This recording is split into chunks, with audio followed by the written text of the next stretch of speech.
బానిస చంద్రబాబు నాయుడు బానిస కదా. చంద్రబాబు నాయుడుకే చదువులేదు, తెలివి ఉందా వానికి? చంద్రబాబు నాయుడు తెలుగు వచ్చా? సంస్కారవంతమైన తెలుగు అయితే కాదు. ఇంగ్లీష్ వచ్చా? అసలు రానే రాదు. హిందీ మాట్లాడి గ్రీక్ అంటే అవును అనుకుంటాడు, ఉర్దూ మాట్లాడి లాటిన్ అనుకుంటే అవును అనుకుంటాడు. వాడు చదువు లేదు, శీలం లేదు, ఏమున్నది? ఏమి స్వార్థమే. మామని చెప్పులతో కొట్టినోడు కదా, మామని దించినోడు కదా. అటువంటి చెంచా అంటే ఎంత గొప్ప, ఎంత పనికిరా ఉంటాడు. దరిద్రుడు అంటాడు వాడు తెలంగాణ డిక్షనరీ లేదంటుండు.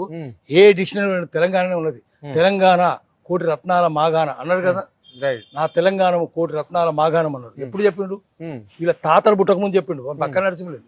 డిక్షనరీ తెలుసానికి ఏ నిఘంటువు చూసినాము? ఆంధ్ర నిఘంటువు చూసినాము, చంద్రబాబు నిఘంటువు చూసినాము, తెలంగాణ ఏ నిఘంటువు అని చూడండి. తెలంగాణ సాయుధ పోరాటం జరిగింది కదా, పుస్తకాలు సుందరయ్య గారు రాసిన కదా, ఆయన ఆంధ్ర నుంచి వచ్చింది కదా, నెల్లూరు జిల్లా కదా.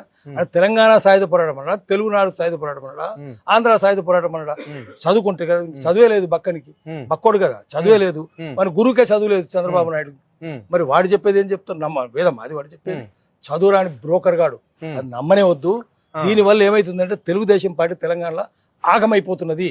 చెప్పుతో కొట్టట్టున్నారు తెలుగుదేశం అంటే. వాడు ఎన్ని దొంగ పనులు చేసిండు, వాడిని అడుగుదాం పట్టుకొని. అరే తెలంగాణ లేదంటున్నావు, తెలంగాణ పరిశ్రమను ఎవడు ఏ దొంగ మూసేసిండు? ఆల్విన్ ఎవడు మూసిండు? నీ చంద్రబాబు కదా. ఆల్విన్, ఐడిఎల్, ఐడిపిఎల్, ప్రాగాటల్, రిపబ్లిక్ ఫోర్, డిబిఆర్, నేతస్పిల్, రాయంజాముల్, నిజాం షుగర్, సిర్పూర్.